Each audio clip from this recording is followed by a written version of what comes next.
Okay, so welcome everybody. Thank you for attending the December 24th, 2024 Transportation, Transit, and Safe Streets Committee of Community Board 6.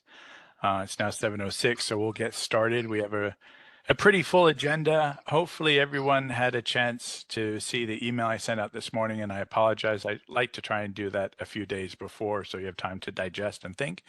But hopefully you've seen it. If you haven't seen that email, feel free to jump into your email account right now and have a look at it, because it'll give you our agenda as well as little snippets of thought on each of the things we're going to tackle tonight. Okay, and I see you, Daniel. I'm just also doing attendance as well as trying to be friendly. I'm also just making sure I've written you down. Okay, so let me look at that email so I know what it is I'm supposed to be talking about. And thank you, Edgar, for those links you sent me. That helps a lot.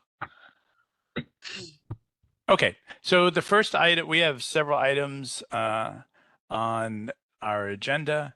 We're going to be talking about a potential DOT study of city bike expansion.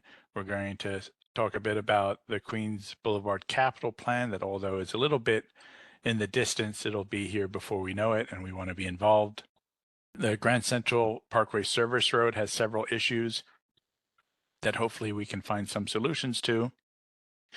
Also, you'll find attached to the email that I sent a proposal for DOT to add a loading zone at 9330 Queens Boulevard, just a single space. And then also DOT got back to us after we sent in a request about some sort of traffic control at Booth and 68th Avenue.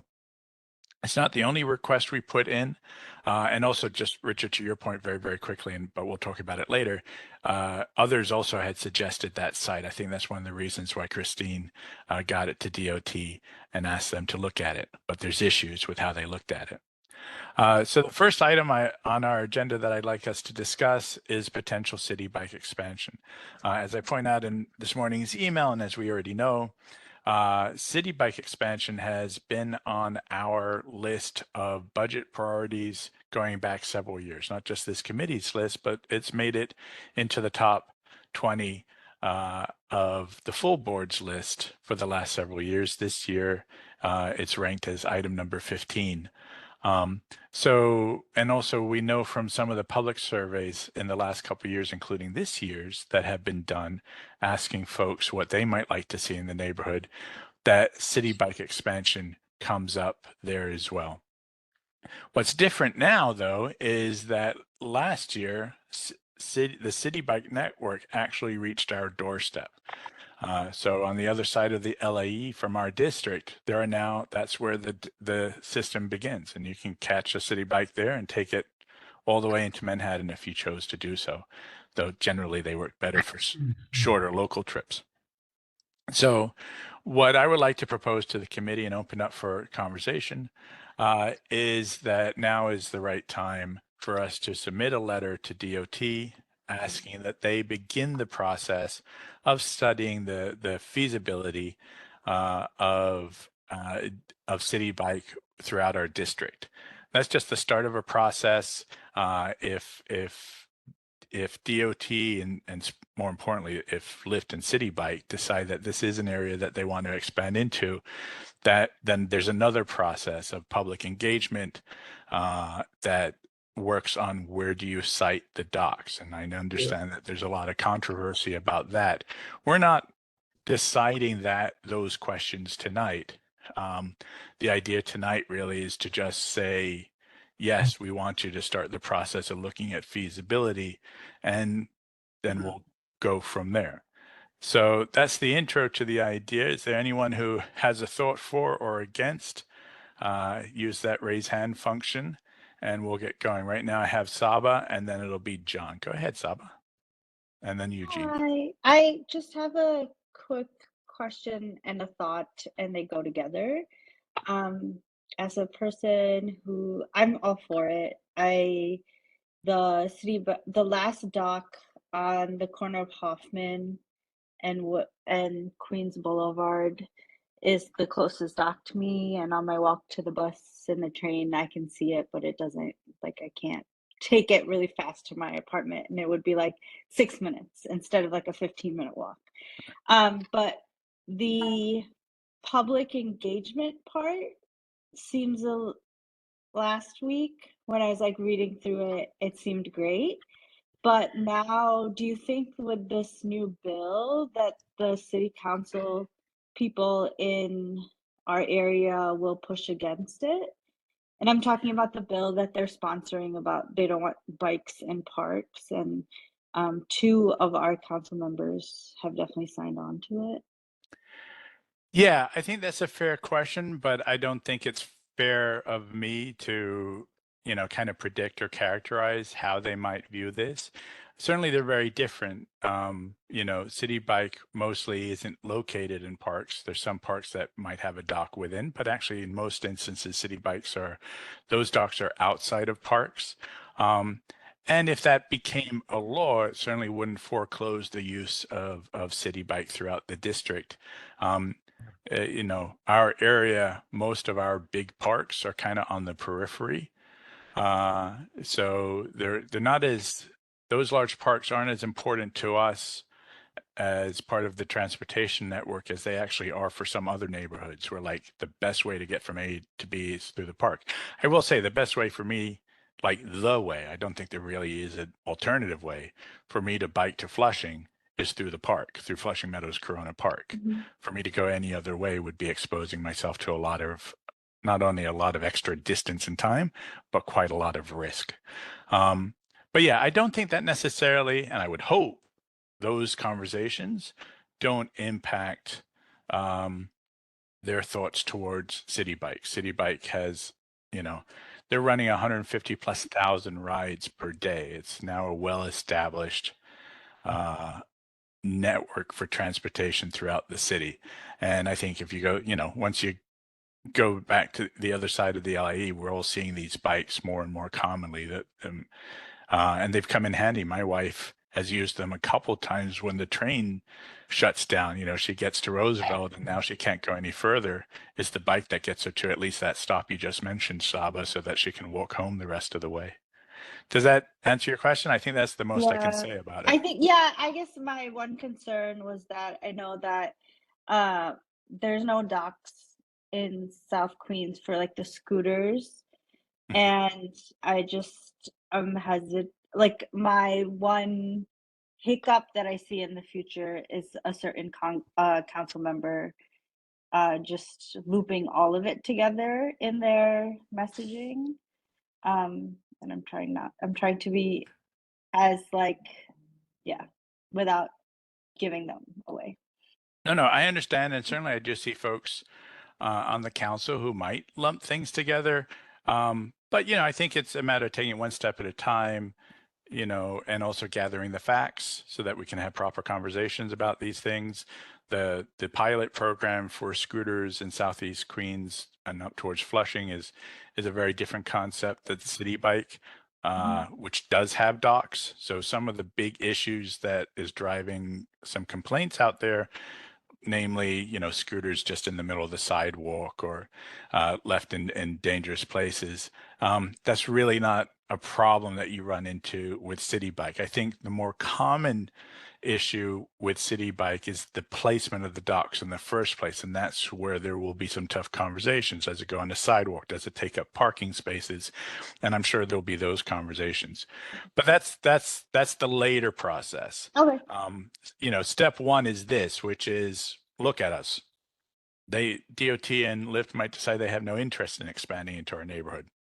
While And I, while I personally hope that's not what they reach as a conclusion, that's what they might do, and so that's that. But if they do decide, yes, we're willing to look in this area, then we would get into an engagement process that will allow us to have those conversations about what is a good place for docs, what is not a good place for docs, and we can figure that out then.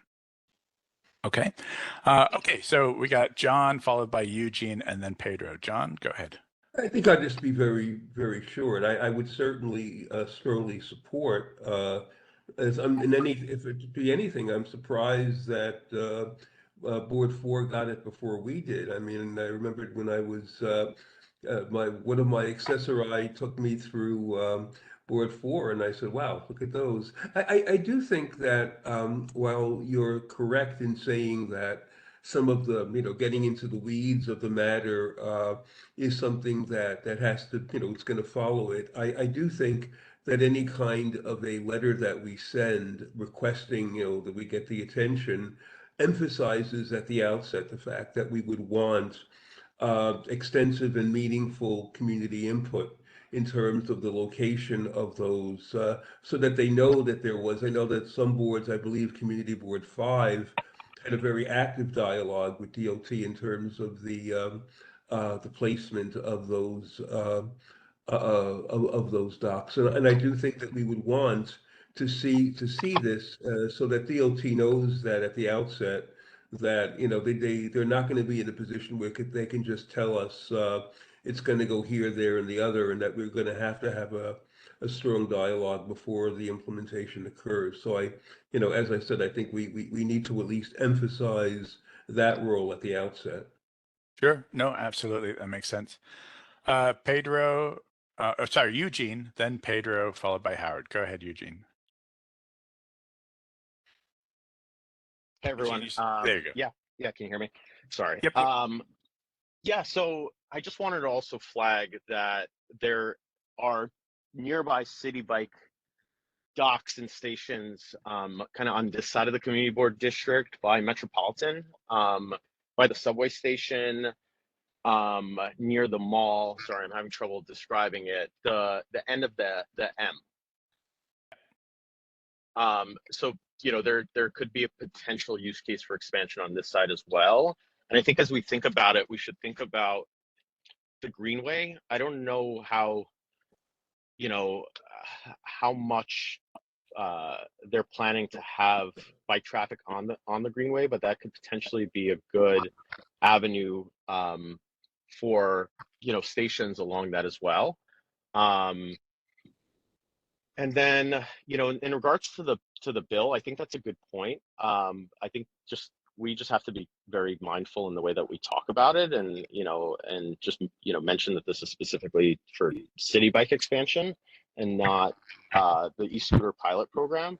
And maybe as we write this letter, we also reach out to do some sort of public campaign maybe, or planning session. I don't know, I'm just throwing out ideas to get ideas of what folks would want, right? Like maybe folks would want to have a station by the library, or would want to recommend a station kind of closer to Metropolitan that can help facilitate transit between areas of this part of the community board where there's not a lot of transit options in terms of subways, and it can help get people to subways.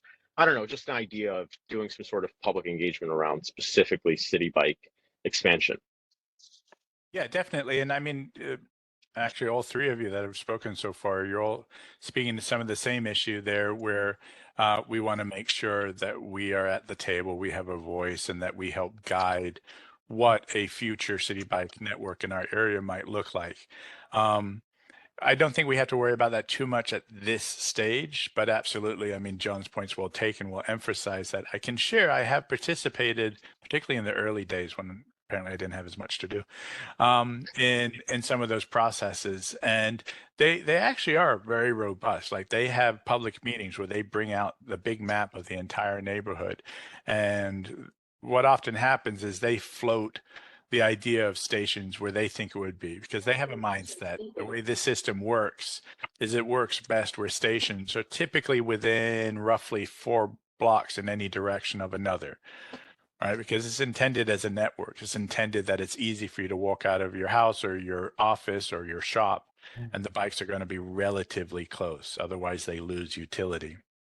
But the exact locations, whether they're on the sidewalk or the street, whether they're 8 units, 16, or 54 units.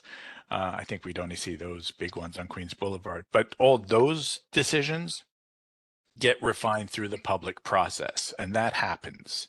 I'm certainly dedicated to it. It's what they do already, and I'm sure all of our council members in this area also are going to be very interested in making sure that that process happens properly. So absolutely, well taken. Okay. I think I just Yeah. want to quickly say, I think the blowback that we're going to hear about city bike expansion is taking away parking spots, right? So I think that's really the thing that folks could potentially not care for. So maybe if we mitigate that concern a little bit, and I don't know what the vehicle is to do that, but maybe if we try to preemptively mitigate that specific concern, it might help us in kind of gaining more momentum and support from local residents. Maybe if you can think of a way to do that, I really think that's actually the kind of thing we mitigate in the next part of the process when we actually know what we might be talking about in terms of sites. I wouldn't support a blanket never take up a parking space. That doesn't work. That's a poison pill to a system like this. But I think when we start looking at specific proposed sites, then we can evaluate whether, it's an appropriate place to trade car parking for bicycle parking, and how much is it appropriate? Do we need a big station, or is it enough to have a smaller station? I mean, those are the conversations we have at the next stage. Yeah, I agree with you. I just think that preemptively kind of hitting those points as much as we can, and I'm not saying like make the case that, we don't want any car parking spots taken away, right? Like if it makes sense, it makes sense. But I don't know. I'm just thinking about how to manage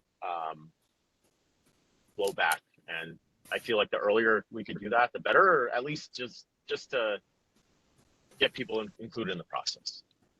Sure, understood. Pedro? Yes, mostly just wanted to talk about a couple of points. Definitely something that I hear a lot in the neighborhood, which is when we're getting city bike. When the Elmhurst expansion happened, several people that I know, because they know that I follow this kind of stuff, were asking me why Elmhurst got it and we didn't get it. And I had to explain the whole phase 3, phase 2, phase 1 thing. I am definitely curious to know whether there is even any actual talk. I don't know, Peter, if you have heard of actually expanding it, because last I heard, Lyft wanted to sell City Bike, but apparently it's a contract. I don't know what the contract says between City Bike, between Lyft and the city. And then there was some talk about the city possibly buying it itself, but I don't know whatever happened to that. So I have no inside information on those specific issues, whether they're being bought or sold, whether the city is taking over or not. But yes, I have heard of interest from the city agencies, DOT, to they're looking forward to where might be the next phase of expansion. Okay. So that's part of why I want us to talk about it, and if we all agree, put out a letter so that we put ourselves on their list of potential next expansions. Yeah, I believe it would definitely be massive for the neighborhood, especially given that we have so many, I don't know what you call it, like dead zones, where, for example, getting from Queens Boulevard to Metropolitan, you're kind of like, you get the 23, but it's very unreliable. From Queens Boulevard up to Corona, Queens Boulevard to Flushing, like you mentioned, just all of these dead zones that unless you have a car or you get on the bus for like an hour and a half, then you're kind of stuck. Okay, Howard, then Richard, followed by JP. Go ahead, Howard. I support the whole thing. Thank you, Howard. You're welcome. Richard. Okay, so Eugene raised an interesting point about, parking spaces and things as a possible issue. And we're also talking about daylighting, which will probably take up some parking spaces. Is there any possibility that there would be space in the daylighting portion of the sidewalks for these docks to kill two birds with one stone? It's a good idea. Actually, that is one of the ways that now, if you travel about, it's common to find city bike docks at the corners for this very reason. Um, the kiosk is a bit tall, but otherwise the bikes are low enough that that daylighting is maintained. And then, yeah, absolutely. This way we're accomplishing multiple things. Because, yeah, I get it. If we're going to daylight a car or two's worth, and then we're going to city bike another 3 cars worth, that's 5 spots versus maybe we can do this in just 2 or 3, and both things are done. Mhm. Absolutely. But yeah, that's actually already a design principle that you Okay. will see frequently when you go and look at I haven't seen them, so I city bike don't know. stuff. Yeah. Yeah. But yeah, absolutely. 100%. JP. Um, just the reason I'm late is I just picked up my kids from Austin Street. I saw my first bird scooter on Austin Street. So we're being squeezed now from what is at the southeast where the scooters have been reintroduced. So I'm just wondering how that's going to play into whatever. I admit I'm late. All I know is we're talking about city bikes, and I saw my first bird scooter. That's all I got to say. Yeah, there's a couple bird scooters that have been seen in the wild. To get here, those folks are actually pushing them with foot power for the last mile because they're geo-fenced, meaning that is Bird one of Pedro, maybe is Bird one of the vendors? Because Bird has a private line as well that people can just own Yeah. privately. They are one of the vendors. Is Bird, Okay, Vivo, and Lime. Yeah, so if it's one of those 3 vendor scooters, then once they leave the service area, they lose electrical power. It's cut off by the computer that's on board. Okay, So- but regardless of that, we are starting to get squeezed by, once they expand the next level, then we're gonna have. I'm not sure I squeeze- understand the word squeezed in this in context. terms of they're going to be encroaching from the southeast, whereas the city bikes are gonna be encroaching from the west. Yeah, that word, that's what I don't get, JP, is the word encroached. Well, Are you against the idea of no, these I'm just saying, micromobility? like, maybe the city bikes are going to slow down their efforts if they feel that the scooters are going to be taking over that market space. Oh, I doubt that. And one very specific example I can give you why I doubt that would be a consideration. First, they're rather different. There are people who will use both, but they operate rather differently, and people's comfort levels on the different vehicles are quite different. But the use case I can point to is Washington, D.C., which has a bunch of scooters. They have Capital Bike Share, which is basically what we have as City Bike. And then they also have Lime's version of the electric bike. Capital Bike Share are docked. Everybody else you're supposed to put them in the right place. And DC's now had all of these for several years, and they all find their own niche in the market. And when I go there, I'll use whatever's convenient and available. For me, those scooters become like, if my knees are acting up, that's how I'm going to get down the mall with the family on those days. Or, I could only park my car recently visiting my son over at Union Station. He's a mile and a half away. And so I used a Lime bike to run over to Union Station to grab the car when it was time to come home. And That's it good. works. It's good to hear that you think that there's a market and a niche for everyone. That's awesome. The interesting thing in DC is a couple years ago, and I'm sure there's folks who live in DC who might still say, no, these things are awful. And I respect that. But a couple years ago, it did feel chaotic, particularly around the mall and tourists using it. But it felt chaotic. What was very different this last time I went just a month and a half ago to visit my son is it seemed like the scooters and the dockless Lime bikes were generally much more frequently in a better spot. And what I also noticed at the same time, and I think they're related, is that DC has built up its bike network, and it's built up spaces like racks and stuff where you can store regular bikes as well as these other devices, and it's helped create a bit more order. Not to say that there's for some reason still knuckleheads who insist on leaving it in the middle of the plaza, but it seemed like it was working better than I had ever noticed before. But that's anecdata. That's just my own personal take, and it would be fair to call me somewhat biased. I get that. Peter, if I can add to that, by the way, you can actually look at a closer example of how these two systems don't pretty much end up work in the same area. In the Bronx has City Bike and it has a scooters program. The two areas are pretty much separate. And the way that I see it is that if an area has City Bike, it probably won't get the scooter program.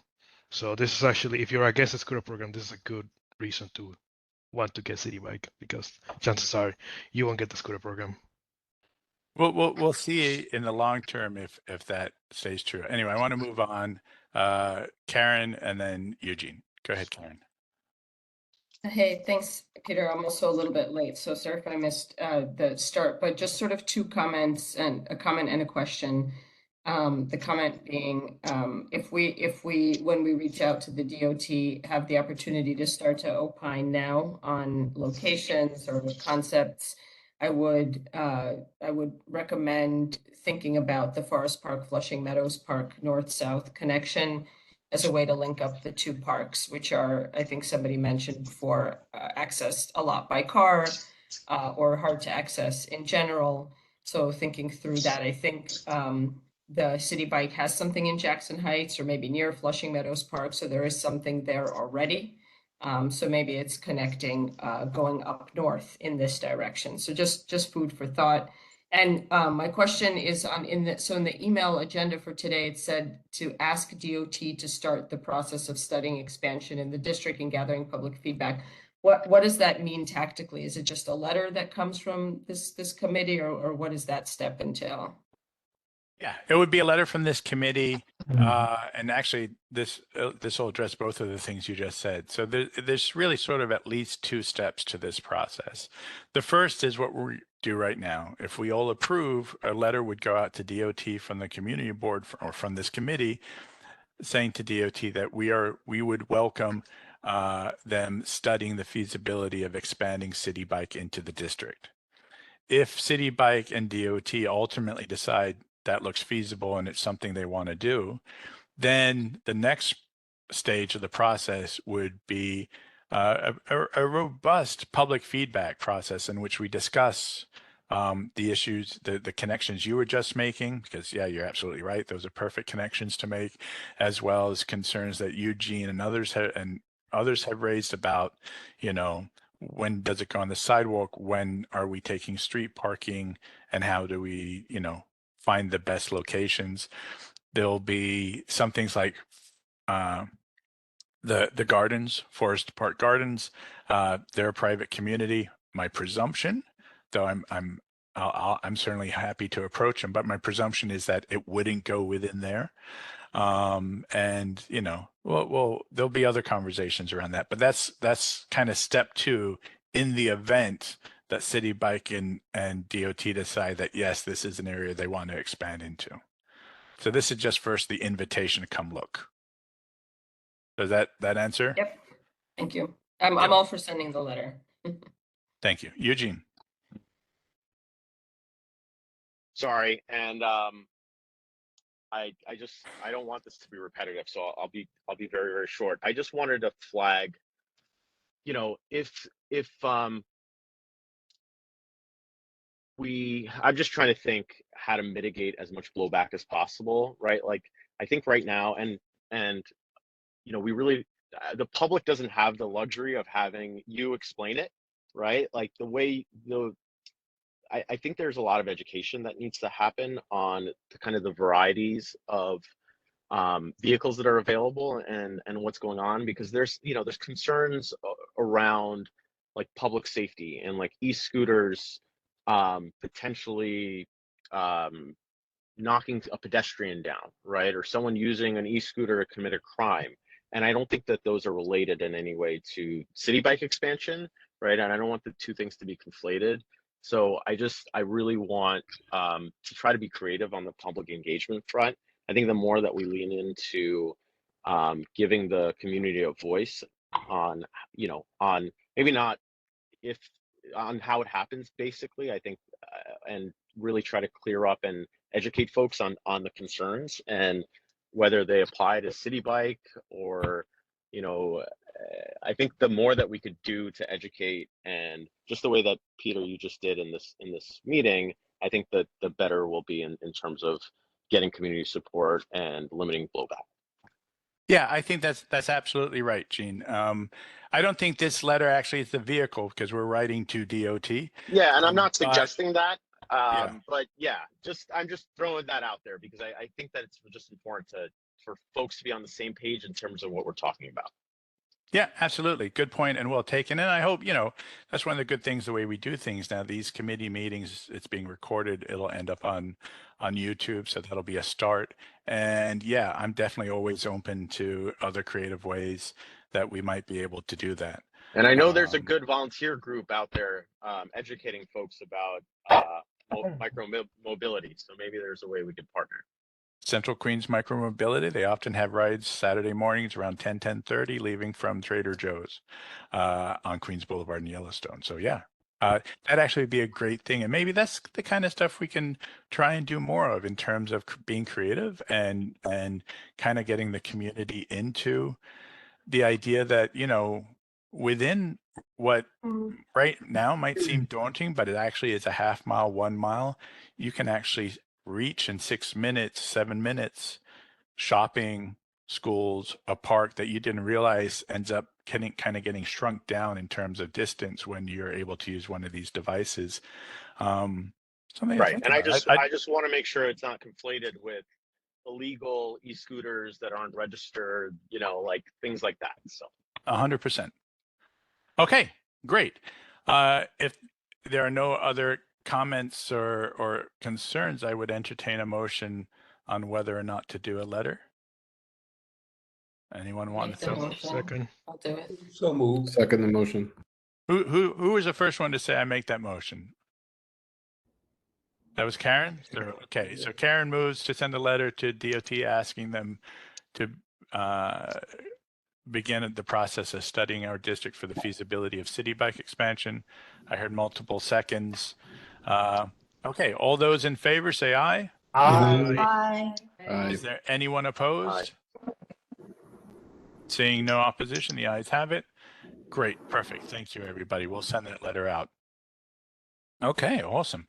So moving on, our next issue is, of course, the Queens Boulevard capital planning process. So just so everybody knows, what we see on Queens Boulevard these days, that's actually just phase 1 of the overall process. The idea that DOT had in working on redesigning Queens Boulevard was to first make what are actually temporary changes. That's what you see out there now. Even though with the concrete barriers, it looks pretty permanent. But that's actually the operative phase. It's mostly paint, plastic, mastic. And it's done that way because concrete is forever, more or less, and very expensive. So the idea is they do this and then they can see how it best works and fits into the overall ecosystem, and then they're free to make changes before they finally put stuff in concrete. So that's the capital phase, and the capital phase is supposed to kick off this coming summer.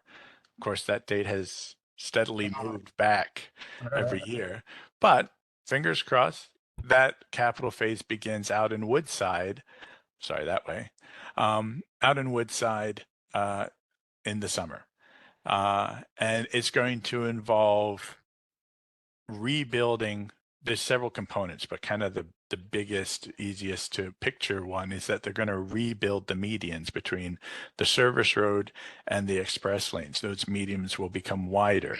The pedestrian and bicycle lanes that you see now in paint would be brought off the road surface and built into the new medians, so that they wouldn't be down on the road level. This should make it also possible to remove those concrete jersey barriers and then do a whole new landscaping treatment to the medians, adding seating, trees, flower gardens. It would also make it possible to move our local bus stops to the median so that buses can board from the express lanes. This means those buses wouldn't be getting stuck behind people who are trying to park or double parking or making a turn. So those are the concepts. Remind me somebody to send around a PDF that you'll find online. DOT has it on their Queens Boulevard project page, but they already have a PDF presentation on what the capital project looks like out in Woodside. That'll give you a very good idea because, as we see, for the most part, these designs evolve but kind of continue along.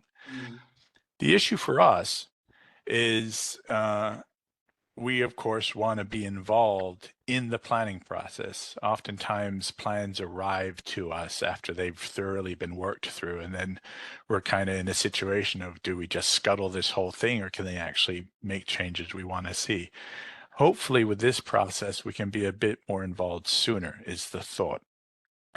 Because we have some specific issues we might want to have them kick around. For instance, Yellowstone and Queens Boulevard has been a problem for us for a long time. They've tried all different light timing solutions and you know, how they move traffic around.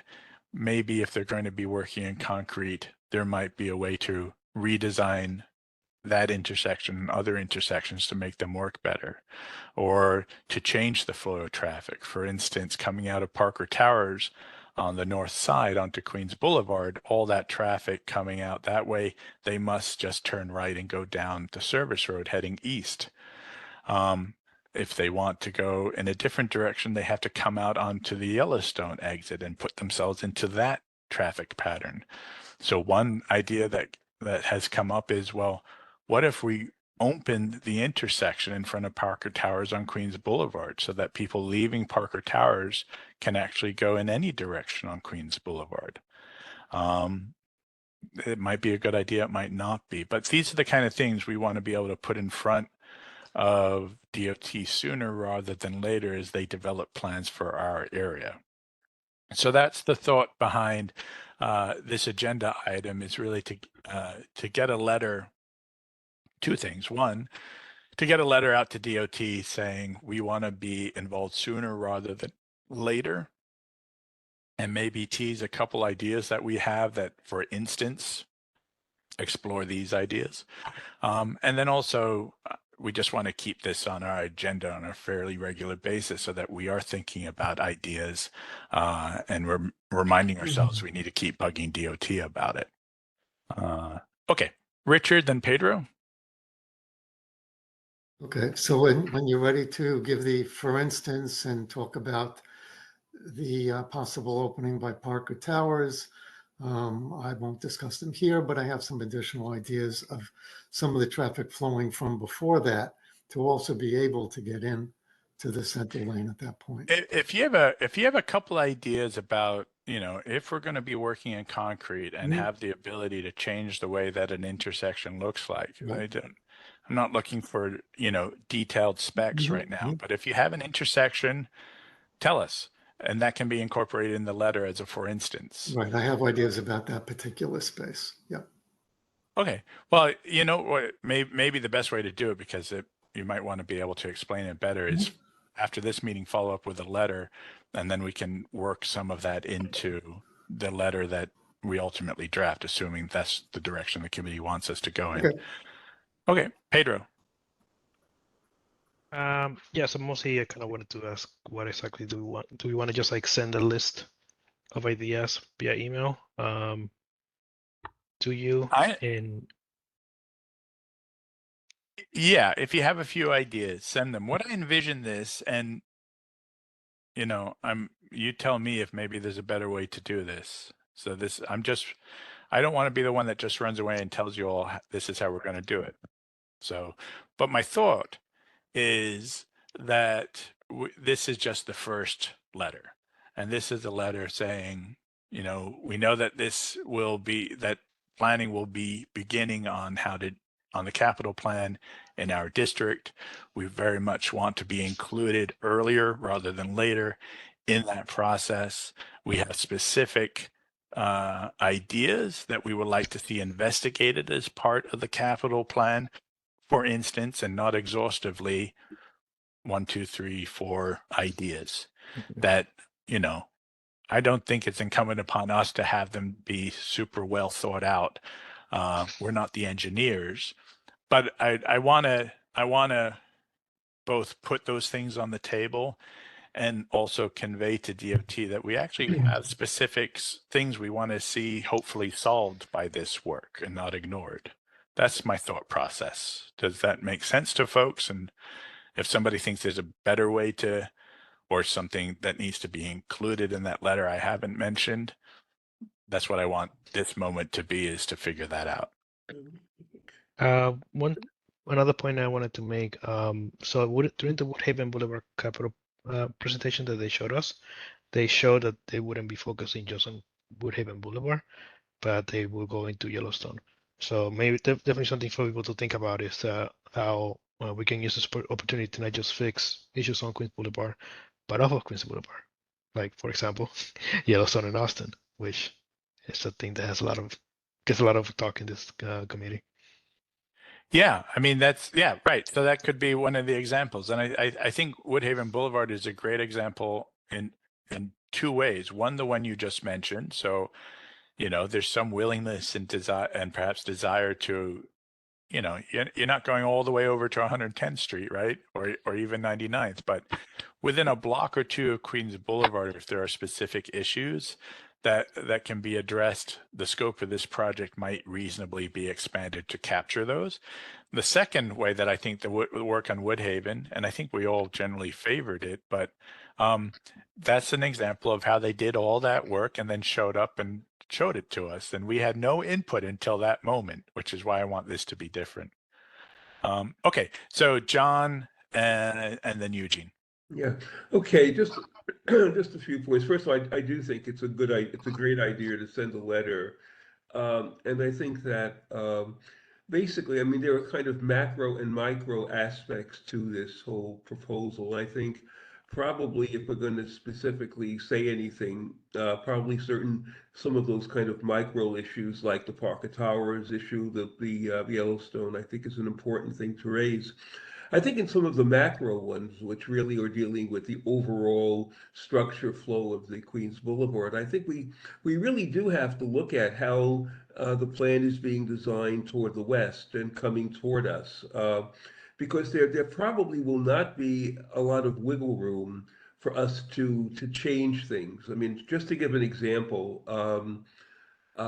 Just looking at a number of years ago when the bike lanes were put in, um, looking at how they were configured west of the Long Island Expressway, probably meant that no matter what we did on the matter, it would have been difficult to change that kind of a design that was coming there. So I think that if we want to see how it's in the general, I mean, how many lanes are going to be there proposed, we have to look at to see how they're configuring it to the west of us, because there may not be a lot of flexibility on those things. Yes, they'll look at things like the Parker Tower thing, like other specific micro issues, but on the overall part of it, I think we really have to look at the whole issue, because we're probably not going to make any major changes in the macro aspect of this proposal.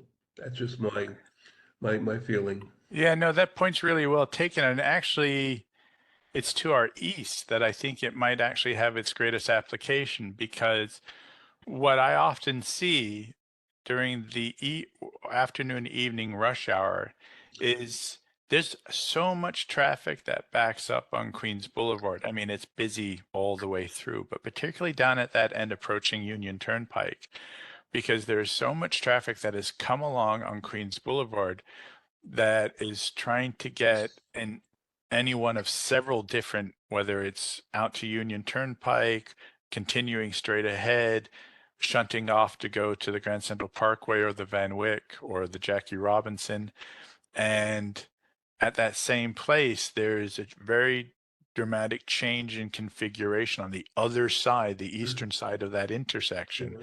That, yeah, it's causing issues. I see the issues. So that's a good point about keeping an eye towards how we interact with the sections to our Yeah. east and our west. Yeah, I mean, I have a feeling looking toward the east, just the width of Queens Boulevard east of Union Turnpike probably could be more of more of a problem just dealing with that than anything else. But in any event, yeah, I think that looking at the overall is important, before, as it's definitely going to affect when it comes to our part of the juncture. So I think Definitely. we're on the Okay. same page here. Yep. Thank you, Pedro. Pedro is dropped in the chat. Is that that's the capital plan? Those are the designs that have been posted so far for phase one, which I believe that is it. Like that is what they're going with. Phase two, I believe, is still technically up in there, and then we are phase 3 and 4. Yeah. Okay. So that's capital plan. Great. Eugene, you're next. You're up. Sorry. Can you just repeat the streets? And if there's a document I can look at, I'm happy to just look at it. But I wanted to get a refresher on what areas it covers. What the Phase 3. So that phase 3 is, Pedro, you're saying they're calling us phase 3, right? So phase 3 runs, the original phase 3 was Elliott at the LIE to Yellowstone Boulevard. Sorry, Peter. If you go to that document, the first one, and you go to page 4, it will show you a map of the entire project, and you can see it from beginning to end. Awesome. Thank you. So originally we were phase 3, and then 3 the and 4. first half, and then our second half of our district was phase 4. Yeah, the operational project in 2017. It's on the 4th page. Got it. And the time frame for this one, I guess it's in here also. Okay. Well, the time frames in here now are old. So originally they were supposed to get to but the first phase this back in 2019. Then of course the pandemic came, and they weren't on track for 2019 anyway. So like I said, they should be starting with phase 1 next summer, and then it's 1 or 2 years thereafter. So we're getting a very early head start, but you can see they already have documents out here for work that isn't happening till years later. Yeah. So although shovels in the ground in our district is probably at least 4 or more years away, the planning work for that is already starting. And in many ways is already governed by the planning work they've already done. So that's why I think it makes sense for us to insert ourselves as much as we can, but it'll be an ongoing thing. Thank you. That's helpful. Yep, sure. Any other questions, thoughts, concerns? Okay, so why don't we do this? We're not going to rush this letter out the door, but if folks have some specific thoughts, some ideas, some wish lists for Queens Boulevard, do an email within the next week, and make it to everybody so people can have the opportunity to go, oh my God, I can't believe you said that. And then Edgar and I, working with Christine, can work that into a letter to DOT asking that they make sure to keep us at the top of their contact list as this moves forward. Do we get to look at the letter again before it goes out? Yep, absolutely. So if anyone wants to make that formal motion, we'll do it by the book since we're being recorded. I make the motion. Pedro makes a motion. Do I have a second? Thank you for the second. All those in favor of preparing this letter to DOT on Queens Boulevard, say aye. Aye. Aye. Anyone opposed to this? Awesome. Okay, thank you, everybody. Okay, so we're moving right along here, which is awesome. This is great. And I've just lost my, oh, there it is. Okay, so the next item is for the Grand Central. Is that the next one up? Queens Boulevard, yeah, Grand Central Parkway Service Road. We discussed this at our meeting last month. We started having a conversation about this. The issue, so everyone has it on top of your heads, is of course we have a couple issues. First, we have massive large truck parking back there. This has been an issue for years and years and years. They have tried all different kinds of solutions, towing, booting, ticketing. Queens County even was able to buy its own giant tow truck, not just for this street, but so that it had its own resource to do more towing. And it doesn't seem like anything is stopping these trucks from deciding to park there. They take up a ton of space and they're dangerous because they don't stay parked there. They then have to come through the neighborhood in order to get back out to a highway. And those size vehicles coming through a residential neighborhood is dangerous. So the other issue, of course, is we have a continuing issue with park access. The Flushing Meadows Corona Park is on the other side of the highway. And so one suggestion that I've kicked around that's sort of an outgrowth of work we've already seen DOT do up at the ends of 63rd to 62nd on the Horace Harding. That's where they've put that matched pair of parking protected bike lanes on 62nd and 63rd, 62nd Avenue, 63rd Road. And then they have a two-way bike lane that connects the ends of those streets to the ramps at the end of the Horace Harding that take you out over to Flushing Meadows Corona Park. So looking at that, a thought I had was, what if we continue that two-way parking protected bike lane down the service road, which would, in part, one of the things it would do is it would constrict the width of the road, and it would ultimately deny parking. In some spaces, it would be protected by Jersey barriers. It would deny parking to the trucks. The one difficulty is that it cannot safely just continue all the way down to 69th Jewel and Queens Boulevard on that northern side, on the park side, because you eventually get entrance and exit ramps to and from the Grand Central Parkway. So before you reach the first of those, which is right behind Forest Hills High School, you'd have to move that to the other side of the street and continue it down. This would deny places for the trucks to park. It would provide linkages by bike and even pedestrians, honestly, to make it easier for folks to access the park. And it would also complete a connection that begins over in Kew Gardens Hills, right? On Jewel Avenue and Kew Gardens Hills, it comes, and as it crosses over the park and reaches our border, the bike lanes there just suddenly end. Those people, if you've ever ridden it, I have, you're just not, there's like two insults that happen at that very spot. Not only do you lose the bike lane and you're now dealing with heavy traffic, but rather annoyingly, the road suddenly goes up this little hill, but it's intense.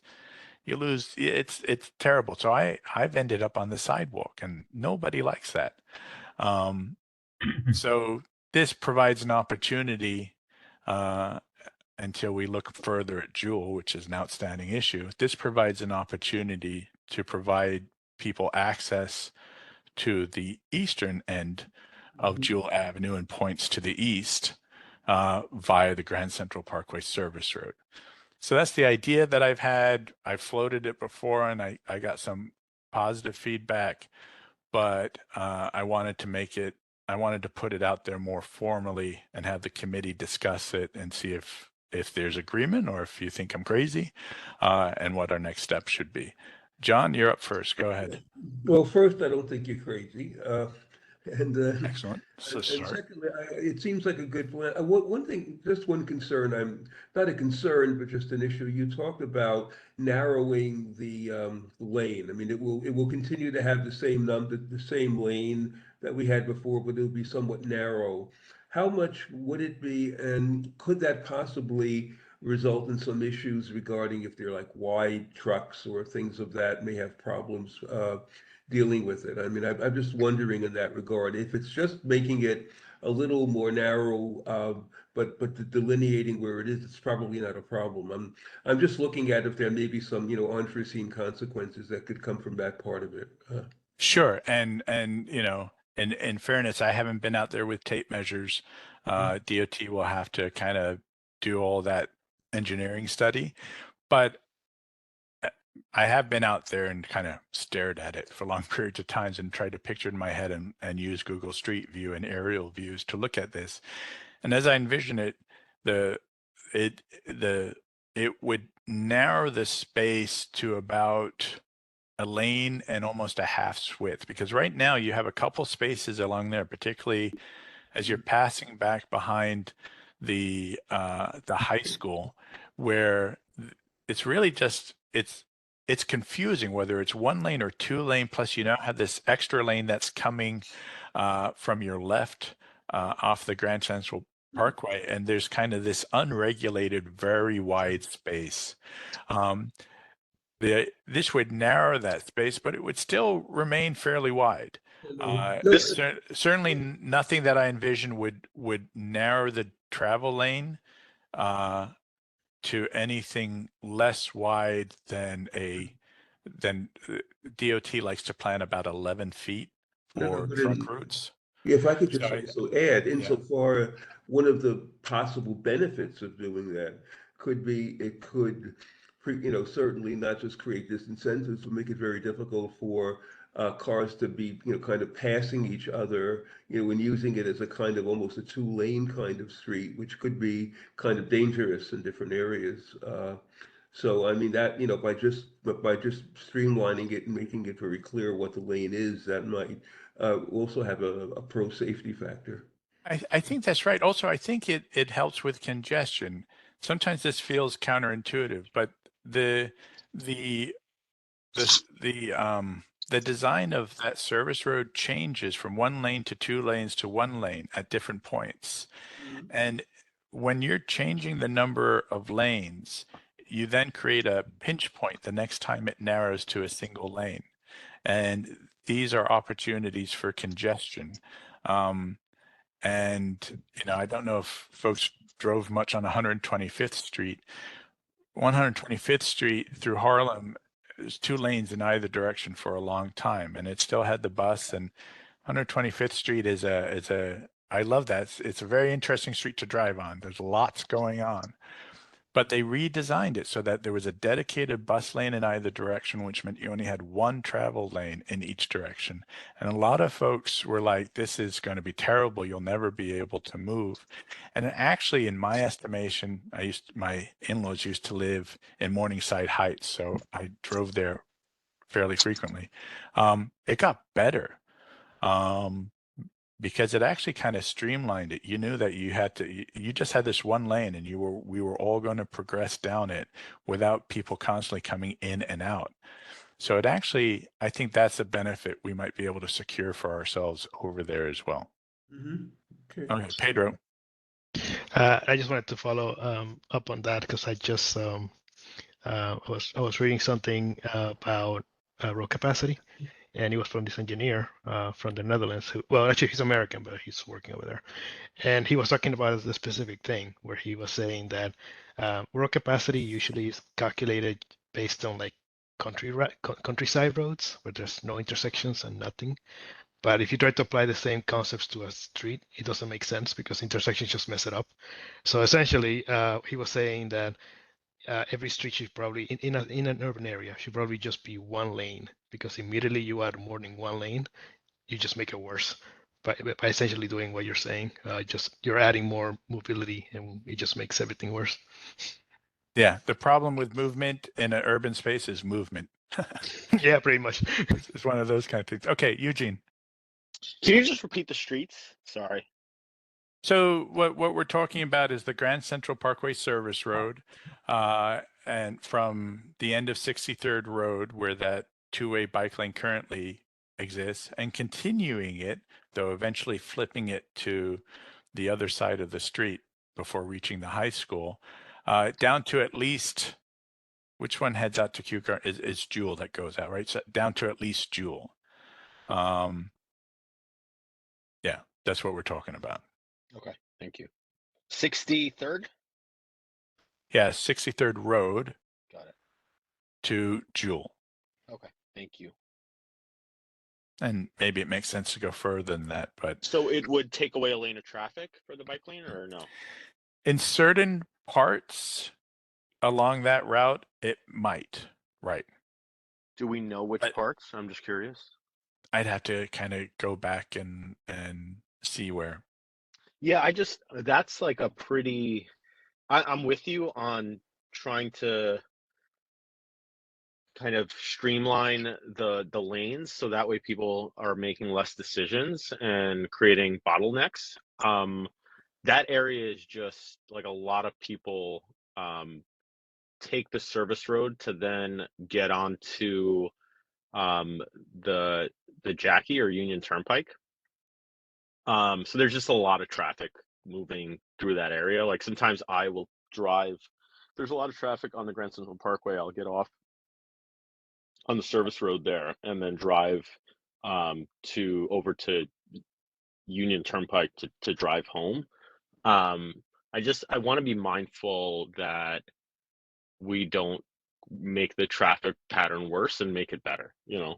So I'm Oh, all for for sure. it. Yeah, I'm all for it. I don't want to take away in an area where it just may not make sense. So I would just like to maybe we could be a little more specific about exactly. I don't Eugene, know. Yeah, Eugene, you're getting off as early as Jewel Avenue exit, is that it? I'm getting off as early as Jewel Avenue. Yes. Oh, okay.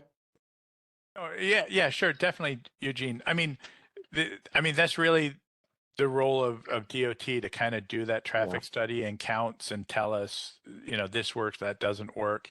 And also, although it might result in some spots going from 2 to 1, primarily what we're really targeting is parking.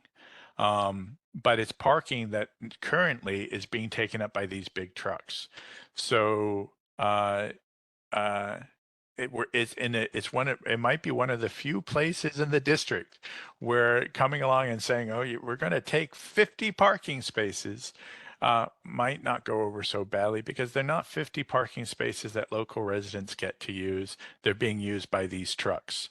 And we crowd them out and gain a bike facility and a better park connection at the same time. And what blocks are they parking on? They're parking by the school, right?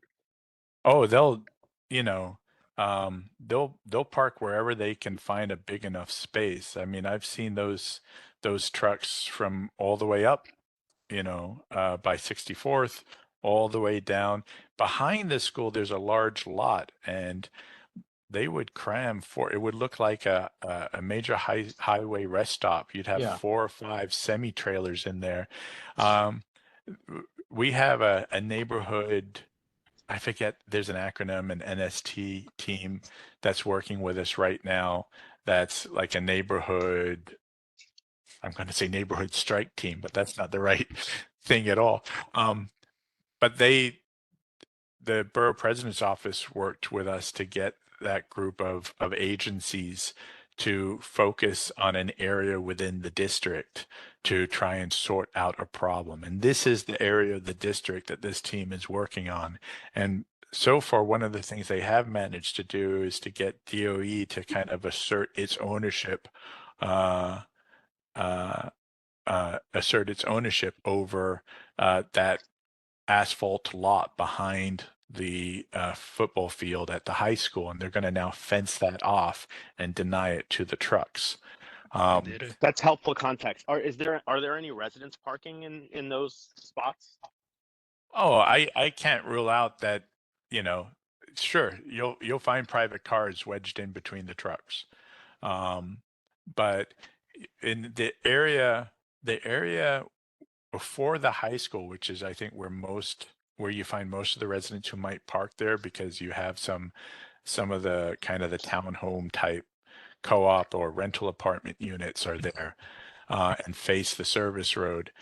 In that area, we'd be looking at continuing the design we see up at 62nd and 63rd. So it would be a parking protected bike lane there. So there would still be parking.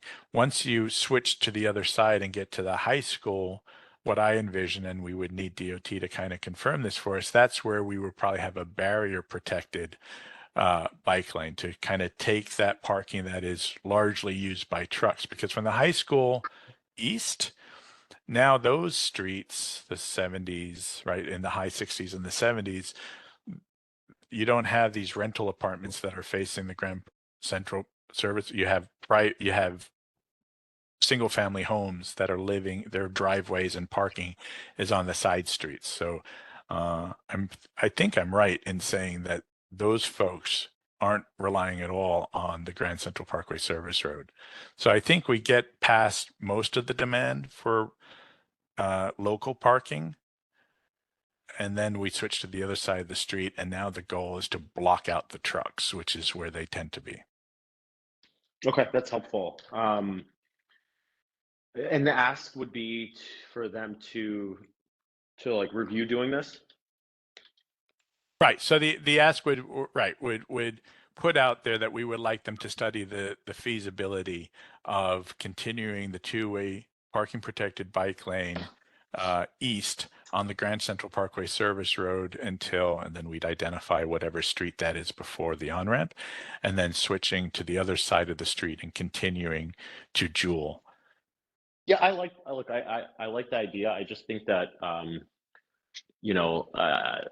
keep going back to the public engagement thing. If there's a way that we can engage folks that live around that area, to see what their thoughts are and whether they're using those spots actively, I think that's important. But I do agree with you that kind of streamlining the road there could be really a really good advantage for folks that are driving as well. So we can drop. I mean, DOT typically actually does conduct surveys of folks who live near a space, but we can put a specific request in the letter that as part of their feasibility study, they survey residents along the corridor. Great. Okay. All right. Karen, then Natalie. Yeah, thanks. Yeah, I think it's an interesting idea. Definitely just anecdotally, I drive there on the service road a lot. I see very, very few residential cars parked there, in part because of the private homes.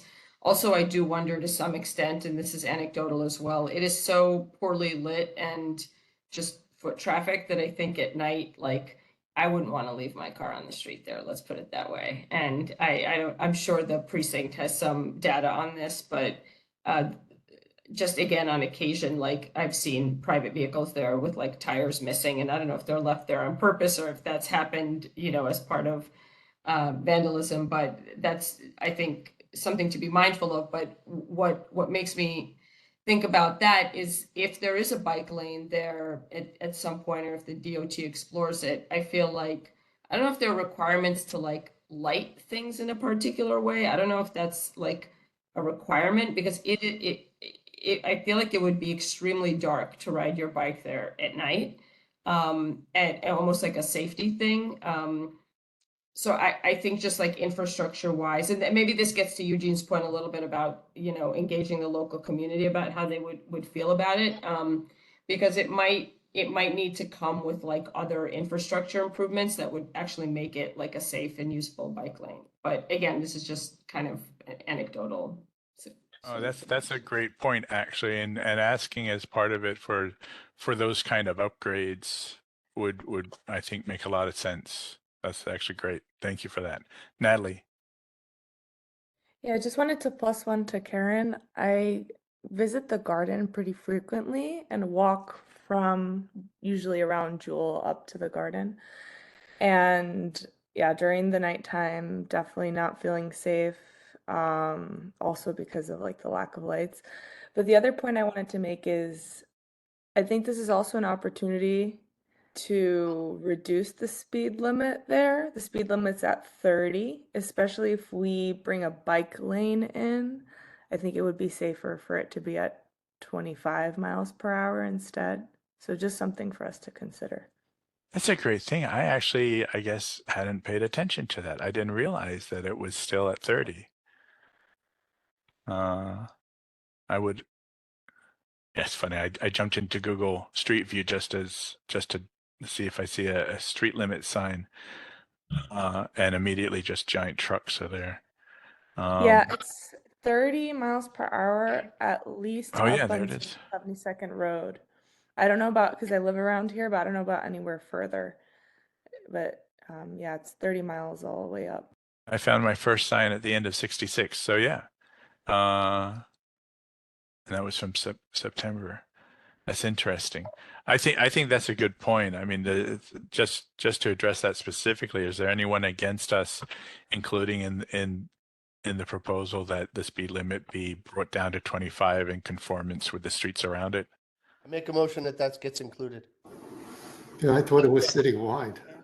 Second. Well, there's some streets that they don't have to do that at, and I think the thinking of the service road is they think it as you know, it's associated with the highway itself rather than thinking of it as Got a it. neighborhood street. Yeah. But it's very much a neighborhood street. So okay, well that's a friendly amendment, so we don't even have to do a whole big motion on that one. But thank you, JP.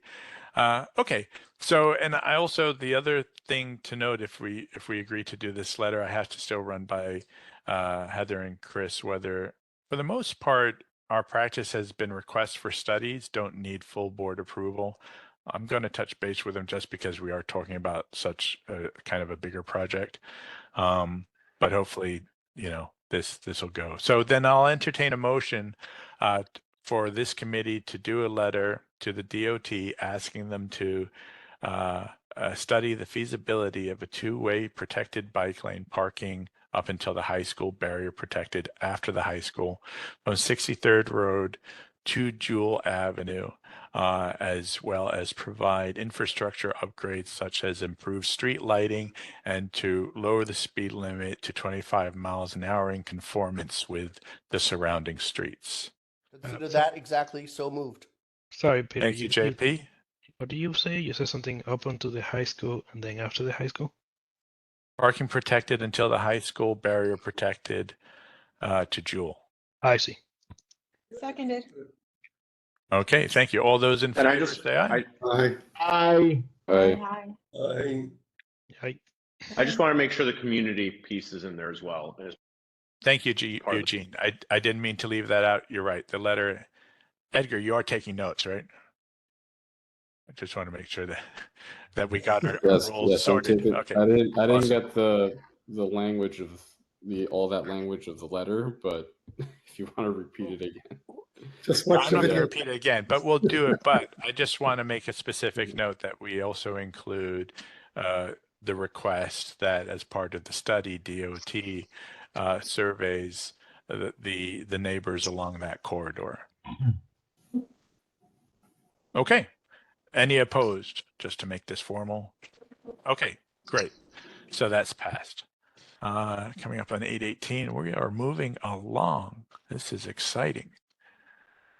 We be flying. Okay, the next item, and there was a letter attached to the email I sent out to everybody. DOT has sent us a letter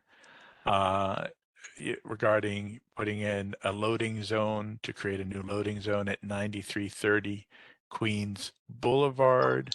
This is really just a notification from DOT and sort of an invitation to comment if we have anything we feel strongly about saying. So you understand where this is, and I think this is to kind of provide space for deliveries. Let me share this just so everybody can see where this would be. Oh, where is it? Okay, everyone should see this now. Yep. Yeah, so this is 9330 Queens Boulevard, this area here.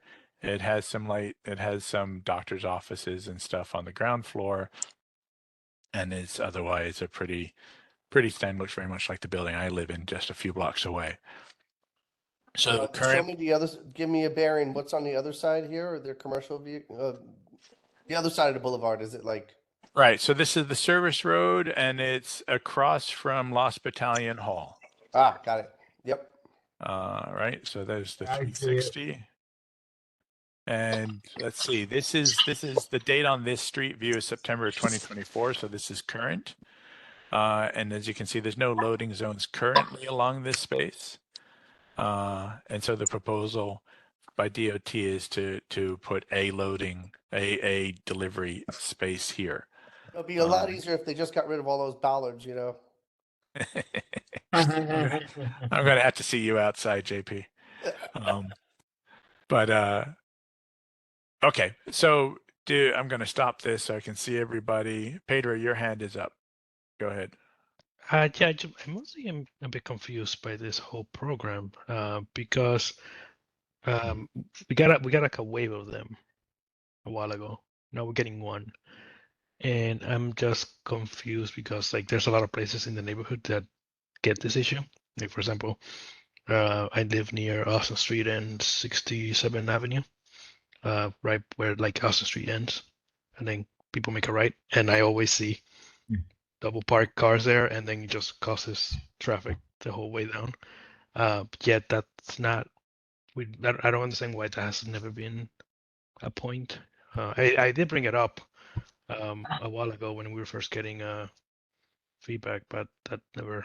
I'm sorry, you're suggesting that there's a loading zone that isn't working and I causing think there is problems? nothing there. I'm just questioning what is the process by which they're determining where to put these, because it seems kind of random that they're putting one there, and when there's so many places to have this issue. So according to the letter they've sent us and what they've told us in the past is that pursuant to Local Law 168 of 2021,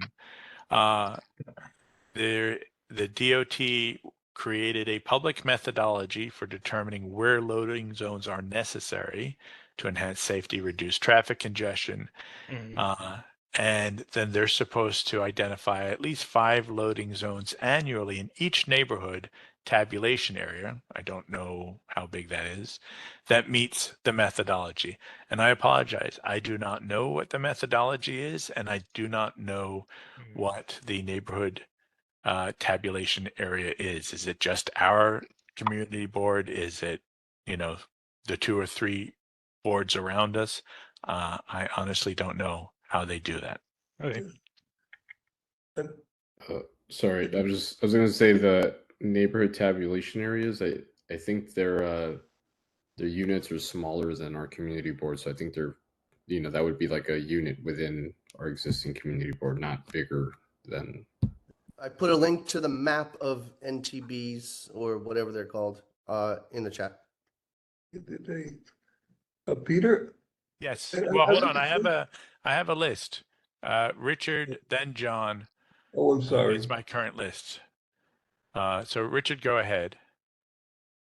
Okay, so I remember, I don't know if it was 1 year ago, 2 years ago, something like that, where we were given maps to put spots on the map to maybe have loading zones by corners or by fire hydrants or other kinds of places, and none ever appeared in any of the multiple places I suggested. So whatever happened to that? Yo no sé. I do not know. You're right. We did do that, and we did submit some of those ideas. Without going back and kind of comparing the 2 lists while sitting over a map, I couldn't tell you which, if any of those ever matched up. I know I nominated my block for one of these, and there is one at the end of the block. But I don't know if that's because I nominated it or because they were already planning on doing that. So, JP, if you can find a link to the methodology, that would be helpful. Looking at the link of the map you sent with respect to the tabulation areas, these largely appear to be based on zip code. Like in our district, it's Rego Park and Forest Hills, 11374 and 11375. But if they're supposed to do 5 of these a year in each tabulation area, this is the first time in at least 2 years that they proposed one of these. Anyway, John, Yeah, go I ahead. mean, just to build on that, I mean, I think I had also suggested a location right at the corner of Booth and 63rd, 67th Road, and nothing's happened there. The one thing I'm just wondering is, I mean, did the DOT simply just send a notice that this is going to be a loading zone without any reference to any reason why? I mean, in looking at that stretch of Queens Boulevard, I mean, I would think a loading zone you would probably think where there may be certain commercial activity or things like that where they would need, things would be loaded. It doesn't strike me as something where there'd be a compelling reason to do it. I mean, but did their letter say anything more saying why they're doing it here and what were the specific factors? I'm just It wondering. really doesn't. I mean, the form letter is PDF in the chat, I hope. Okay, thanks. Yeah, you'll see that per the requirements of the bill, DOT has developed a data-driven process for prioritizing the expansion of commercial loading zones citywide. This process factors population and land use density, street geometry, and operational characteristics such as crash data and double parking violations. DOT has determined there are areas in your, see, it uses the plural, but it only gives us one. So this is kind of cut and paste. DOT has determined there are areas in your district that would benefit from additional loading zones. The list of blocks where loading zones will be installed is shown below for the community board's review, and then it lists this one item. So it would be Queens Boulevard from 62nd Avenue to 63rd Avenue, and loading only from 7 a.m. to 7 p.m. Monday through Friday. The one thing, and then the specific address, which I've already showed you. The one thing I can say, as when you saw the image, it is a very large residential building, and it does have some commercial offices on the first floor. Anecdotally, before those bollards were put there, JP, you'll find this interesting, that bike lane was always full of UPS and FedEx trucks. So there, I can see it, at least anecdotally, that there's a lot of deliveries going to a large building with a lot of residents. I think that might be the reason, but I am guessing a bit. Saba? My one guess in that area, and I could be wrong, but I want to say I'm right, is that there's like two in that commercial space, there's two doctors' offices. And so I wonder if that double parking of like Amazon drivers and all of that stuff is hindering like patients being able to get into like those offices. So I wonder if that's why it was picked. Oh, that's a good point. It could be. Yeah, I mean, one of the things, for instance, we're asking about 9525 on the other side of the street. We're asking for basically loading zones there so that Accessoride and ambulettes can reach the curb because there's so many medical suites in that building. That might be an issue happening there. Unfortunately, DOT doesn't spell that out in their letter.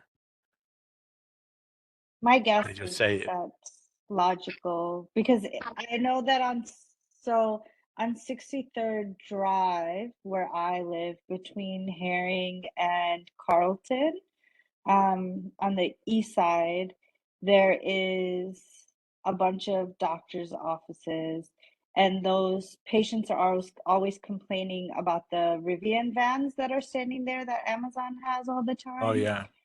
So I wonder if some of that is just them being preemptive, that, oh, we're working on this spot, there's like medical offices. I wonder if that could, like, those offices have been there as long as I've lived in the neighborhood, but they could always change as the type of commercial space it is.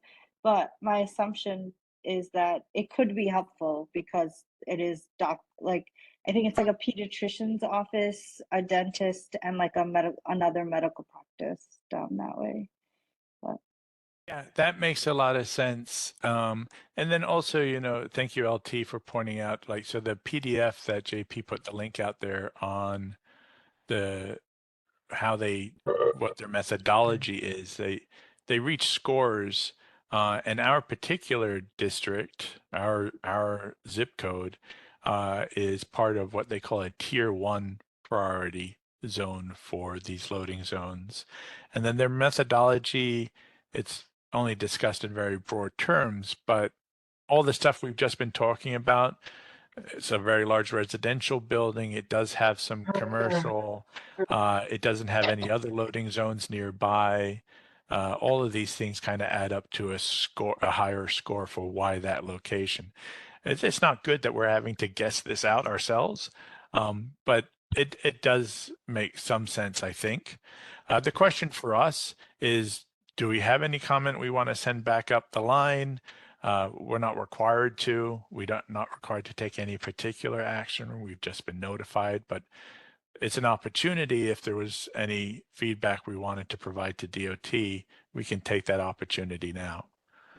If I could, John if I could and simply Saba. note- if I could simply note, I think I don't think we should have any negative comments. The only thing is, given the relative proximity to the site across the street, where I think there's a compelling need for a loading zone because of the medical needs, that we would not want to see this as basically saying, well, we can't have two in the same close proximity or anything else like that.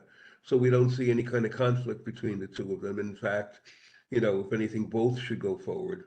That's the only thing there. I'm just trying to think ahead on the other issue. They may just say, well, now we have too many in the area.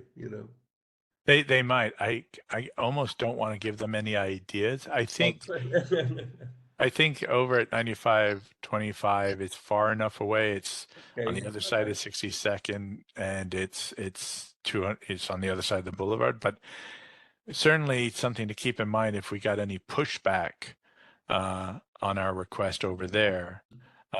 We want to be ready to say, oh no, don't conflate these things. Saba. I guess if we do end up writing to them, maybe we can ask, hey, can you in the future let us know why you're choosing this spot other than the score? Like if it is because of like the commercial spot.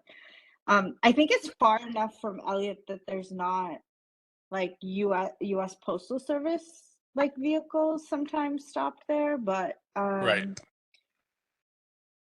Yeah, I think it's far enough. It's further enough. Also, working with Congresswoman Meng's office, we went through kind of an exhaustive effort to get the U.S. Postal Service to try and figure out better places to park their vehicles. They don't always stick to whatever was figured out, but I think it's been better in recent months. So hopefully that's sorted. Okay, so correct me if I'm wrong, but my sense is that there's no specific feedback to give on this particular item. We want to keep an eye towards making sure they don't conflate the installation of this with a reason to not provide us with the space we need on the other side of the boulevard. And Saba, to your point, I think it makes sense just to ask Christine, who has, she meets with the agency folks every month. This is a good question to kind of bring up in that setting, to ask that going forward, that they actually give us better explanations of the whys and wherefores. Okay, great. Then our next item is going to be, and then the other letter we got, also attached to the email I sent out, is we received a letter from DOT saying that they had done a study over at Booth and 68th Avenue for traffic control devices. Now, this is one of the intersections that Richard and also I think Pedro, this was on your list, and maybe some other folks had said that these are intersections that we want them to study because we have Russell Sage is just a couple blocks away, and also a lot of folks kind of use this corridor to cut through to bypass Queens Boulevard and get their way down to the east. So they went out to this particular intersection, and I don't have an answer as to whether they will or have studied some of the other intersections we named right around that same area.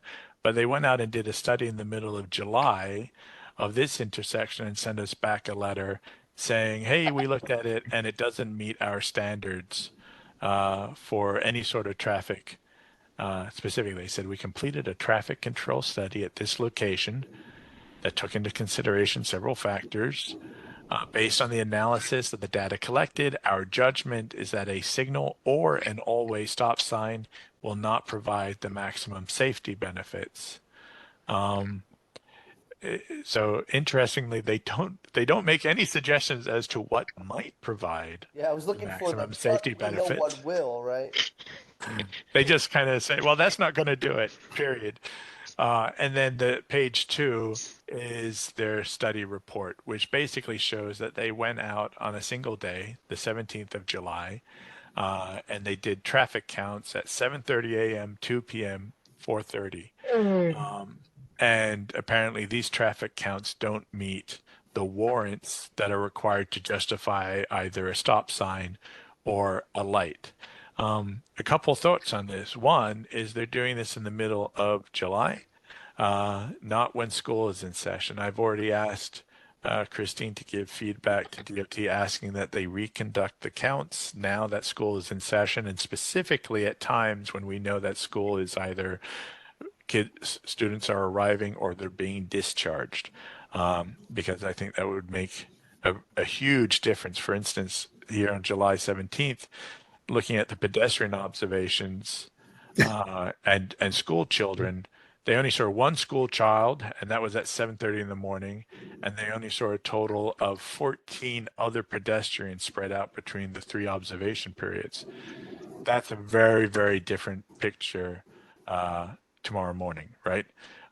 So I have asked Christine to go back to them and ask them to rerun this study at a time that actually makes sense, given the realities over there. LT. I mean, those numbers seem low even for July. I spent a lot of time at that intersection. It has a lot of pedestrian traffic, so I think it's warranted either way. Yeah. Yeah, I agree. I thought the numbers were quite low for even then, but they're certainly completely out of touch with where they would be now, and particularly at the right times. And that's something for us to remember going forward, is when we ask for something like that, or if we want to ask for a particular traffic control device and we know they're going to go out and do counts, we need to remember to proactively be the ones to tell them when and at what times we would like them to study. They don't always honor that, but we'll have the record, and sometimes they do, and hopefully that'll get better data. Pedro, then Richard. So there was some confusion in the email thread about whether we even asked for a light. I do know some people are asking for a 4-way stop. I personally was asking for a redesign so that the angles are made sharper. I don't actually think a traffic light necessarily makes sense there. It's more of a Is that visibility intersection problem. or the next one? It's that one. That's the one that whenever I 68th Avenue in Booth, right? That's what we're looking at. Avenue, yeah. 68th Avenue, yeah. Andy, you want to that bring up a picture? Sorry? Yeah, I'm working on that right now. Okay. And you're right. And in our request, we did point out specifically the geometry issue. And I'm going to pull this up right now so you'll see what Pedro's talking about. And okay, the other thing, you should see it now. So this is Booth coming down from, what is this up here, 67th? 67. 67th? 67 Drive, yeah. Road. And then 67 Drive, yeah. Sorry. Yeah, that's right. The important context, this is also downhill. Mhm. I think that makes a difference. So, and then at this point is where 68th comes in. It's on a bend. And then it's also this really wide gap. And, thank you for pointing this out. I thought we were actually at the intersection behind us. We're not. This is the Russell Sage playground. The Russell Sage is at the end of that block in the distance to the right. So you have this hugely wide crossing with this it's not a square curb. So if you're a driver, there's no stop sign here. You're just rolling downhill and you can just go whoop right around this corner. Yeah, it is dangerous. It's very, and also keep in mind, if you're here They won't let me get close enough. But if you're stepping off this curb, Yep. you know, this car up here and you cannot see each other. My God. Yep. You would have to daylight it 7 cars worth for you to be able to see each other. And not only that, So Peter, it's a, but you have the same problem on the other direction. Because if you're coming up the hill, and there's cars parked in like that way sedan over there, usually you're going up the hill and all those cars are blocking your visibility. Sometimes you get cars illegally parked if you turn around again. Yeah, go down the block Yeah, a little bit yeah. and turn around. Right. Go down You see, 68. you see that car right there. Sometimes there will be cars that oh, park, here, this guy. Behind that. yeah, like that, Oh, and that's technically another one illegal. behind that. Yeah, sometimes you can see another one there. Technically, that's illegal, but I love it when it happens because at least it sharpens the turn. So when I'm going up, I know that like drivers going down 67, 68 will at least see the car, even if they don't see me. Oh But yeah, if you're on 68th, you mean. yeah, Yep. Yeah, come from there. So yeah. So you're coming here and you have all these cars wrapped right around the corner. yeah, but sometimes there will be cars that will park illegally on it, and then they All the kind lanes of are- sharpen the, yeah. the intersection. And then on top of that, you also have sometimes, I think this out every time that I go to Russell Station nowadays, but there will often be a car parked on the crosswalk on the left side. Yeah. I don't know why, but every single time I've gone there for like, I don't know how many, Which like way a is month or this? two. On the crosswalk on the left side. Over here? Yeah. At the Amazon van or Both just sides. someone on the cars. I know, So yeah. The what delivery trucks park over there. perhaps one of the problems is we may, we have to probably remember to only send specific requests at a time. We may have sent too much. And they decided to just study the traffic control. There's already a stop sign here, so what they're really saying no to is a stop sign coming down this hill. Yeah. But maybe what we can also go back to them with, in addition to redo the counts, is to just do bulb outs, square out these corners and neck down the entrance at 68th. That's one of the intersections I asked for a daylighting. Yeah, because if we did the bulbs out and the daylighting, that would significantly change the geometry and make it much safer. Yeah. And I just want to make one last point if we're going to them. We keep having this issue where essentially DOT is just like there's not enough people here to do that. I don't know how we can get past that, or if there's a way for us to get past that. But it would be great if we could somehow advocate them to stop using the what's it called, the MUTCD. Right. So they'll say, "Oh, we can't do that because federal funds that we rely on are streets are not based federal. on." Well, they get federal money. I understand they conflate it. I'm just telling you what their answer is because I've been through this with them multiple times, and very sadly and wrongly, the only times I have seen them come back and say it might not meet all the warrants, but yes, we're going to go ahead and do it, is after someone gets hit. And I've seen that far too many times. Our effort right now is to try and prevent that from happening. But yeah, I think, and I'll talk to Christine. It might be enough that she can do this. We don't have to do a whole big letter, but to ask them to do bulb out at these locations. I see one problem is this storm drain, and this vault. So this isn't a simple project, but they can at least paint it out. They can at least do like a daylighting paint and bollards treatment now while they work out the DDC and utility issues for a better restoration later in life. I'm going to stop sharing now. No, I had more. Oh, to you say. wanted that back up? Yeah, because go ahead, Richard, you're next, and I'll put it back up. Thank you. Okay, go ahead. I'm waiting for it to show up on my screen. Okay, can you go down 68th a little bit and then turn around? Popping down 68th, turning around. Okay, so now inch your way up to the corner, up to the crosswalk. And notice that you Is cannot, that too far? no, yeah, a little too far. Back up a Yeah, little. that's the closest I can zoom though. I'll zoom. Okay. So, yeah, so if you notice, if you look a little bit to the left of your view, you'll notice you cannot really see traffic Building, 2 trees, and the cars. and the curve. Okay. Yeah. And frequently where that black car is a high van or truck. Okay. And so you need to work your way all the way out. And if you go a little to the right, we know it's curved. So that makes it even harder to see what's going down and coming from the left.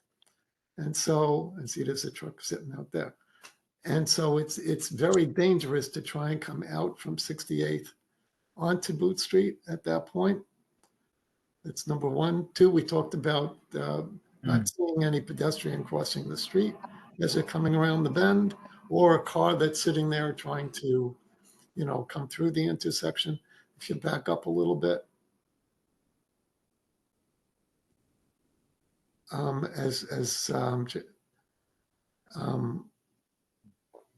think who was talking before, Pedro. Pedro pointed out, if you look at the curve on the right, and there's a small park there for the little kids there, where you see the stop sign and you see the crosswalk. There are cars, as was being pointed out, that sometimes park 2, 3 cars worth into the other side of the crosswalk, making it even harder to make the turn and harder to get through. And if you're now forced to be further left before you can make an awkward sharp right and something's coming the other way, it's even more unsafe. I happen to live in the building on the corner there, so I'm very familiar with this intersection. So do you think it would work if we did kind of a daylighting treatment that squared off these 2 corners? Yes. And I think eventually that should get done in concrete as well, but at least. And the stop sign on Boot Street. Yeah. But at least like where this black car is here, starting there, they can square this off. So that and they can probably actually even then be able to move the crosswalk towards us and the stop line towards us so that you can have a better look up the street before you have to make your next movement. Right. And since you're in that intersection, if you just can go down to 68th Drive. That's down here. That's right. Pedestrian way. Wait, quickly before we leave, can we, instead of asking for a stop sign, can we request a crosswalk across Booth? Would Here? that by default make them put in a stop sign? No. I've seen many crosswalks with no stop signs. Yeah, Yeah, there's a there couple are. of us, and I Just wouldn't thinking want back into that. Sorry. That's a thought. I think step one is get them to square these corners. It's an interesting idea though, JP. Okay, we're down here now. Now stay there. You see right here, there is a stop sign on the right and says all traffic to the left, right? Yeah. The problem is that, and the stop line is where the white car is parked on it, okay? Most cars that are coming this way are they're coming too fast. By the way, the block before this, between 67th Drive and 68th Avenue, has a 20-mile-per-hour sign for school zone, and people don't pay attention to that at all. But over here, cars typically pull up, if they stop at all, to the actual crosswalk, and at that point, they do not see that all traffic to the left. And if you see really tiny from that perspective, straight ahead on the lamppost, there is a little, all traffic sign, okay? But you can't really see it because it's all the way over there. Okay? You mean it's one way? Right. So what happens is a lot of cars turn down, and that is pedestrian way on your right. And cars are coming down there, and it's more than just the police vehicles, personal or otherwise, that come down that road. Google went down there. Yeah, Google went down there. I believe I have to. I'm And sorry to preempt you, but I believe we were. Not enter? Yeah, we were gonna. I have to check with Christine if it's been asked for yet, but I believe what we reached was an idea that we should request that they close this, put blocks, so that only pedestrians, bikes can get through at this entrance. No, the police Maybe. are down there all the time because they park there. Those cars are, Yeah, this is basically their parking lot, right? unfortunately, yes. Plus, you'll notice they park on the sidewalk too. Yeah, but I believe when we were discussing it, they can still enter through Yellowstone. That also gets you to Yellowstone and Austin at the other end of. Yeah, but there is some utility to closing it at this end. Right? There's utility to preventing this from becoming a through way. Yeah, Yes or no? I believe that, yeah, if you put some blocks here, police can still go through Yellowstone and enter through that entrance. So they can But- still use it as a parking space. Yes, they We can still debate park whether we and- like that or not, but Yeah, and do all that. but at least stop the incentive to stop this from being a throughway. Right, but I guess we'd have to ask the police department if they need that to be open in emergency to get through. Yeah. The other thought I was having as you were discussing this is Yeah. is perhaps this is a good candidate for a raised crosswalk. This might help slow vehicles down, not park right on top of the crosswalk, and make pedestrians more visible crossing here. I mean, all of those cars are police officers. So Yeah, they're gonna I'm not. Yeah, Maybe we can ask we won't have that discussion here, but No. maybe we all can know ask what we're for a thinking. raised crosswalk where I wanted the regular crosswalk up on Booth. Concerned. I like thinking about the idea up You here, got the but vault there. I'm just concerned about the safety of it. If they're already telling us you would definitely need to have a stop sign if you're going to try and throw a crosswalk on this downsloping, curving street with poor visibility. I wouldn't want to invite pedestrians out here unless there was a stop sign. Okay, so does that cover it, Richard? You're done? Yeah, pretty much, yeah. Okay, JP, you're up. Do you need this or can I close it? I have no idea why my hand is up. I'm sorry. No problem. It is gone. Okay, so then what we'll do there is, as I said, we've already through Christine asked that DOT go back and study it at a reasonable time and place, but also we'll specifically ask that they do daylighting to square both corners at 68th. And then we'll put in a request for a raised crosswalk and a reminder on the request for blocks at the end of pedestrian way.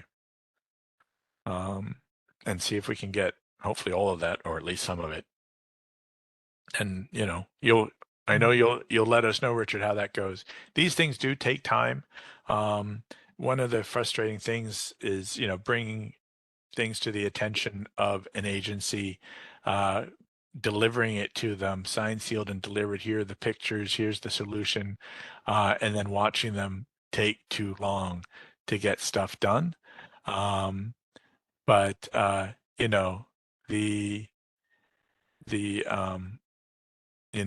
we owe, at the same time, we do need to give agencies some time to work through their processes. So we'll stay on top of these issues. The best thing for us to do is, if we have an issue that we're seeing that's not happening as fast as we like to take that through the office, give Christine in the office the chance to follow up. They have those relationships, and oftentimes, having a relationship with an agency can make a huge difference. So it actually makes sense for us to take advantage of the relationships that Christine and the staff have developed with the agency heads.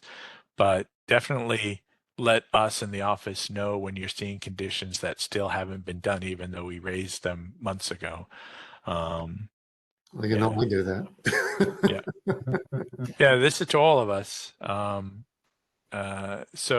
Okay, so we're coming up on 9 o'clock. If is there anything pressing that anyone wants to make the whole committee aware of and get onto the record? Oh, one thing I do want to point out again, I hope you read Pat Morgan. She wasn't able to join us tonight, but she has again put out her offer to everybody to come along for an accessoride ride with her. And I put her offer on that email that I sent. I ask you to read it, because the problems with accessoride and this, and talk about an agency so slow to change. You know, she would be happy, and she would really like if anyone has the ability to do a ride and kind of experience and understand why does this issue keep coming up and see it from the side of a user. She's more than happy. She'd really like it if someone joined her and she'd set that up. So if anyone is interested in doing that, kick me an email. I'll connect you with Pat directly, and you all can do that. With that said, is there any pressing issues that anyone wants to get out there that to talk about tonight? If not, then we can adjourn for tonight. I don't expect us to have a meeting in November, and we'll have a look at what the calendar looks like in December.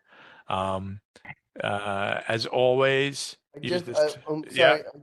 I just had That's fine. one question, and it's only because it's coming towards the end of 2024.